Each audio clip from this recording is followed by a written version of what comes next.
I'm Chelsea, And I'm Jenny. and this is Death and Gardening.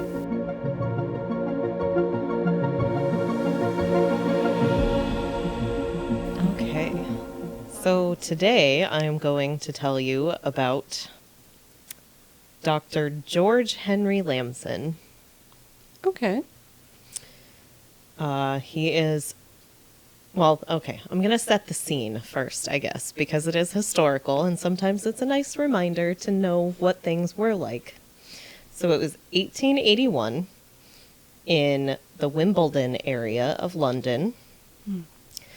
So think cobblestones, horse-drawn carriages, brick buildings, and the wrought iron. It's... London. Yes, very much Victorian era. Queen Victoria was actually the queen at the time. Oh, okay. It was also the year that the National History Museum in London opened. Oh, very nice. Yeah. And also, there was the first home to use electric light. So this is before that was even a, common thing. Yeah. Okay, so George Lamson was born September 8th, 1852, to Julia Schuyler and Reverend William Lamson in the United States, into a prominent family. I don't know, I should have looked into it a little bit more about his side of the family, but the last name of his mother really caught my attention because Julia Schuyler's father was Robert Schuyler, who was the son of Philip Schuyler, who is Eliza Hamilton's brother. Oh. And yes, I love Hamilton, so Yep. any Hamilton reference I can get in there is great. So, yeah. So prominent family. Very prominent I would family. say both sides, yes. I don't know much about his medical school and training, but he did go to medical school and became a doctor. He volunteered in Serbia and Romania as a surgeon. And at 19, he served in the French Ambulance Corps in 1871 during the siege of Paris in the Franco-Prussian War. Oh, wow. All right. He also received a Legion of Honor, which is the highest and most prestigious French National Order of Merit. Huh. So I'm guessing he was pretty good at being a surgeon Yeah, sounds like it. in war. And I'm unclear on how he ended up in England other than just being in France during all of this. And he was born in the US, so I don't know how he got to England. But he married Kate John in England. She and her 4 siblings were orphaned, and one of her brothers had died. Oh. So she had an inheritance, but since it's the 1880s, her inheritance basically just went to her husband when they got married. Of course. So Dr. Lamson opened a medical practice with her inheritance money, which, Yeah. it's going to bring in income, so it's not like it's a waste of anything. But No, at least he didn't blow it. yeah, until No. he acquired a morphine habit Oh, no. and ran out of money and had a lot of debt. Yeah. Okay, spoke too soon. That's fine. Yes. Another one of his wife's brothers suddenly died, and his inheritance was split between the remaining siblings. So his wife, her sister, and her brother, Percy. Percy was hemiplegic due to being born with a curved spine. And hemiplegic, when I looked it up, it said it was paralysis or weakness of one side of the body. Oh, okay. Which, yeah, because I had not heard that term before. But some of the sources say it was his lower limbs that were paralyzed, and he had a Kind of like a wheelchair. top and half sort of thing, or a top and bottom, where half of him on the bottom was numb and not usable, really. Yeah, that's what I'm kind of gathering.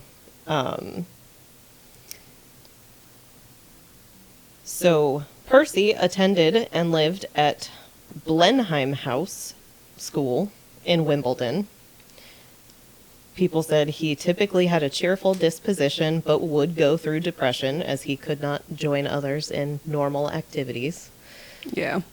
You know, being in a wheelchair, watching all of your friends go out and do whatever, and you can't.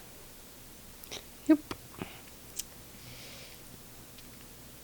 Okay, so Dr. Lamson decided to visit Percy at Blenheim on December 3rd, 1881. He was stopping by before taking a trip to Florence. They had tea, and they were joined by one of Percy's teachers, Mr. Bedbrook, which I just love that name also.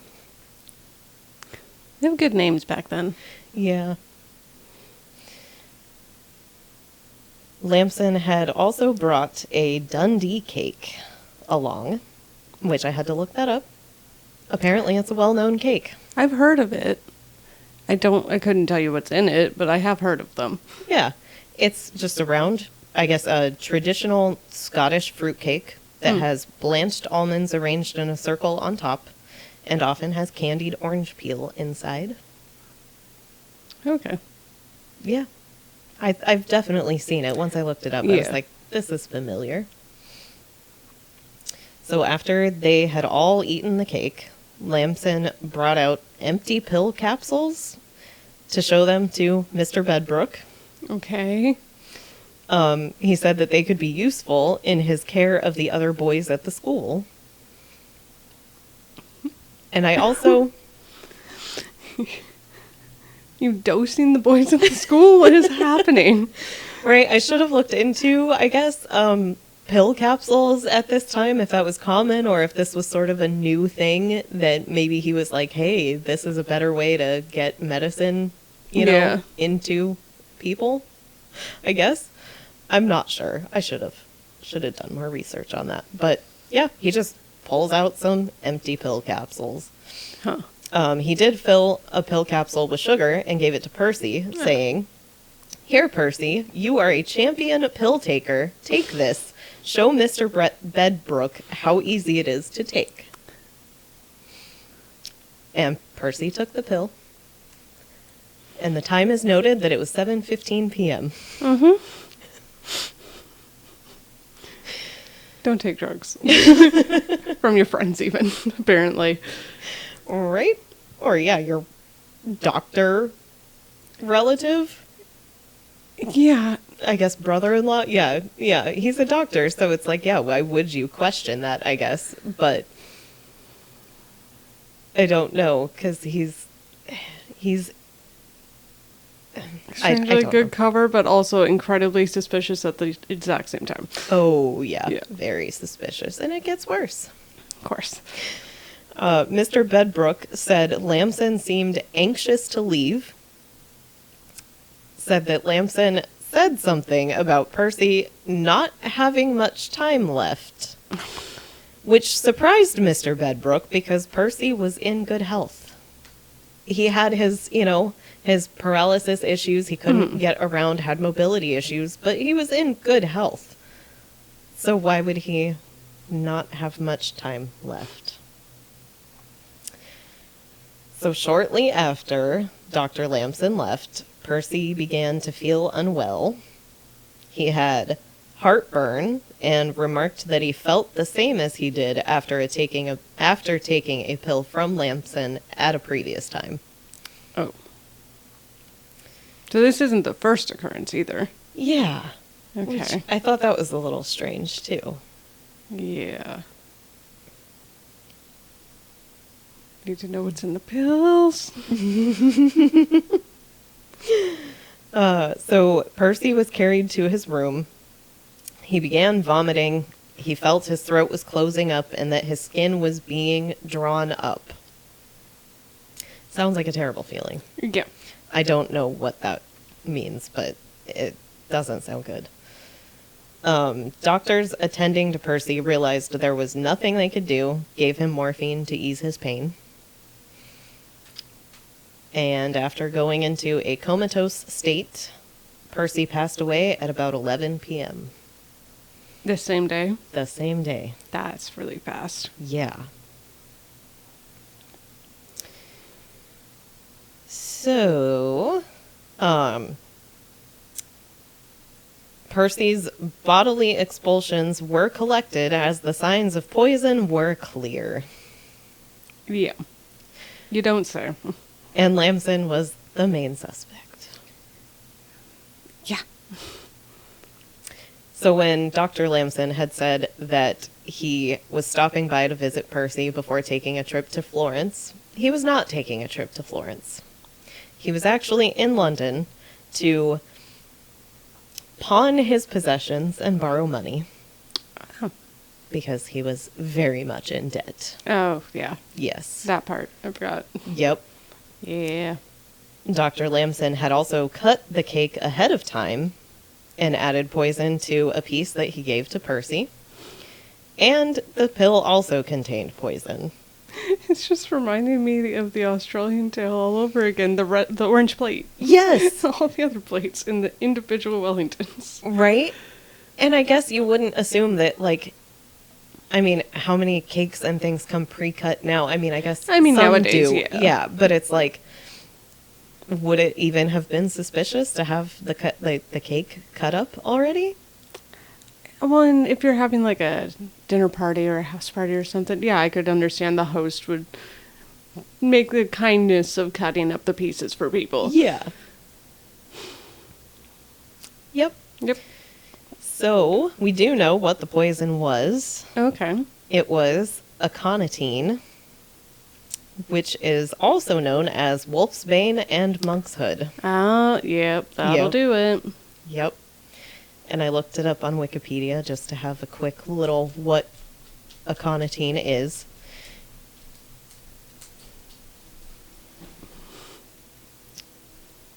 So it is an alkaloid toxin produced by various plant species belonging to the genus Aconitum in the family Ranunculaceae, which is also like buttercups and the ranunculus flowers. And I did not know that buttercups were in that family. I know they're not good for dogs. Yeah. I have so many of them, unfortunately. Yeah. They also take over. Yeah. They're crazy. Yeah. If they're allowed to spread, they will cover your entire yard. Which is really pretty, but not if you have pets. No. Yeah. And in trial records, the effects were described as, of the poison, exceedingly rapid. It paralyzes the sensory nerves, reduces the pulse to around 40 BPM, dilates and contracts the pupils before it kills. It paralyzes the respiratory muscles as well as the motor nerves. Dang. Yeah. And it does not sound, I mean, I didn't include it in my thing here, but the words that were used were anguish and agony, and it just sounds so, so bad.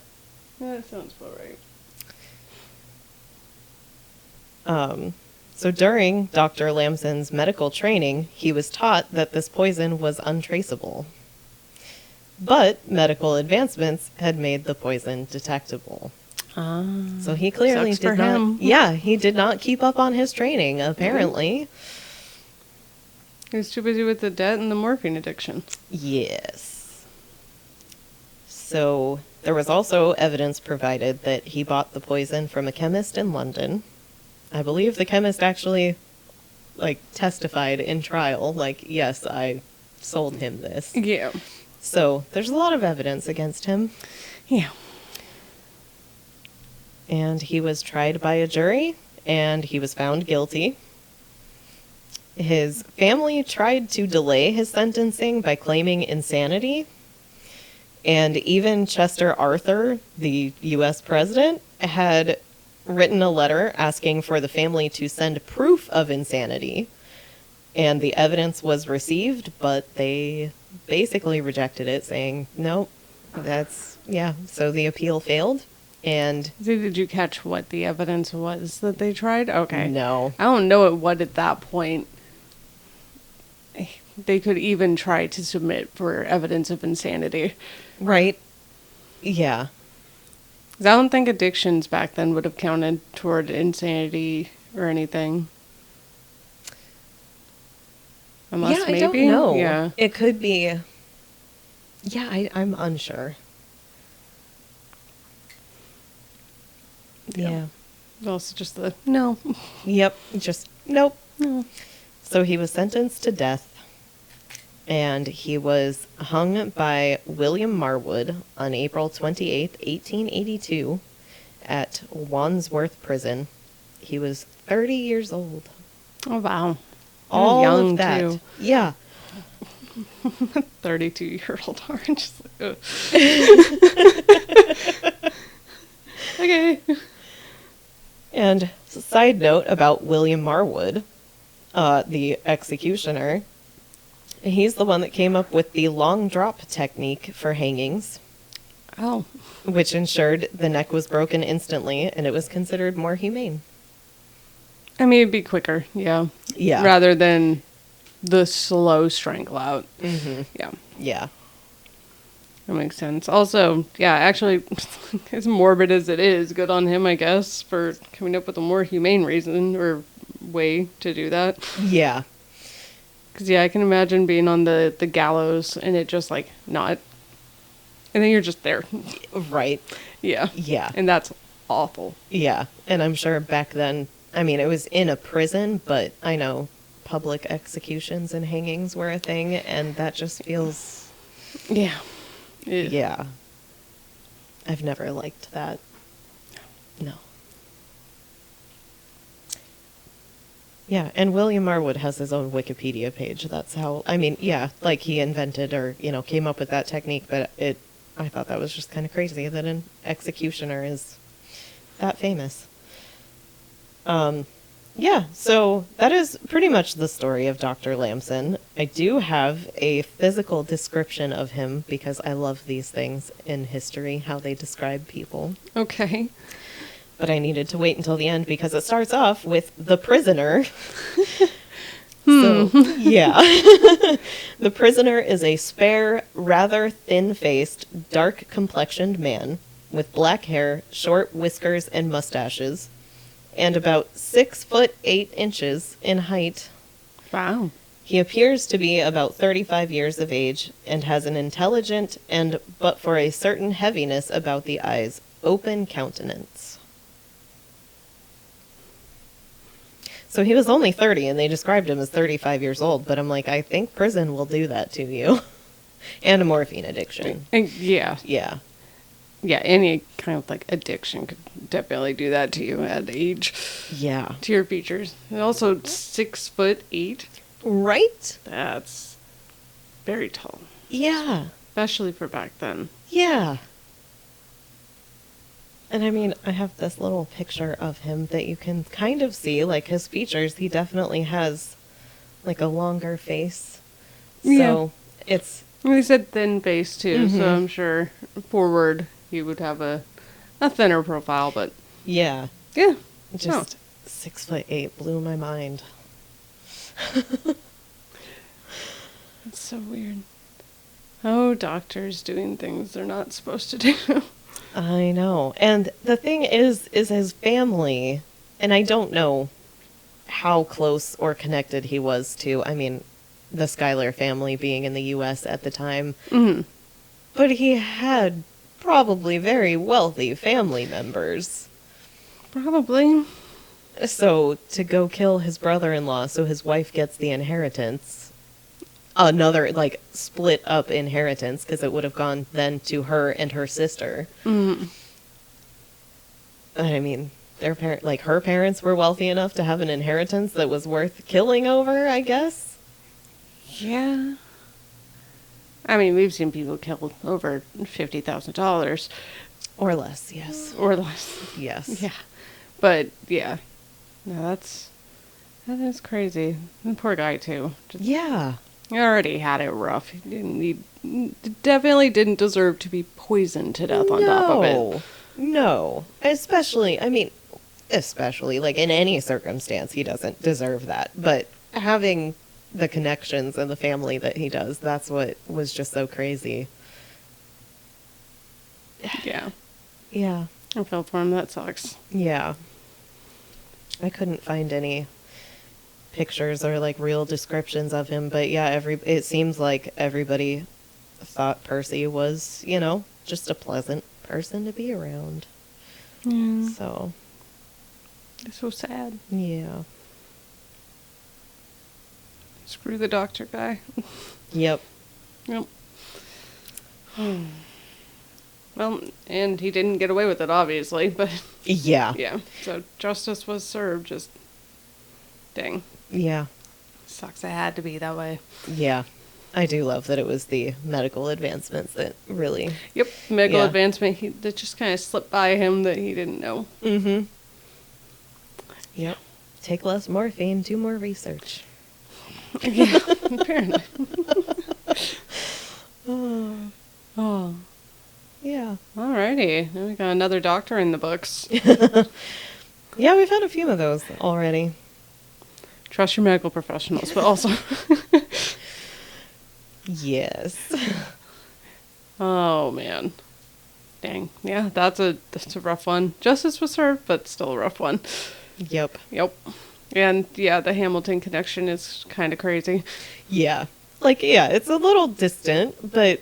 Still. It's still close enough that his mother had the last name Schuyler, so... Yeah. And I'm pretty sure that entire family was very well off. Probably. Yeah. So... I think there was a bit of a scandal with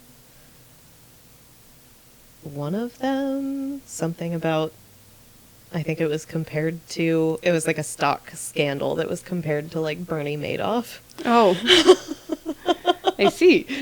So they might have had a little less money after that. I don't know. But, yeah. Alrighty then.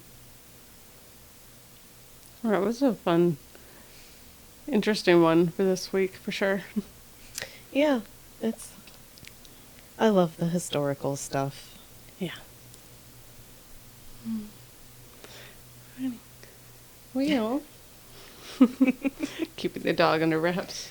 Right. Oh, So sleepy. it was fun. Thank you for sharing the story. Yeah, thanks for listening.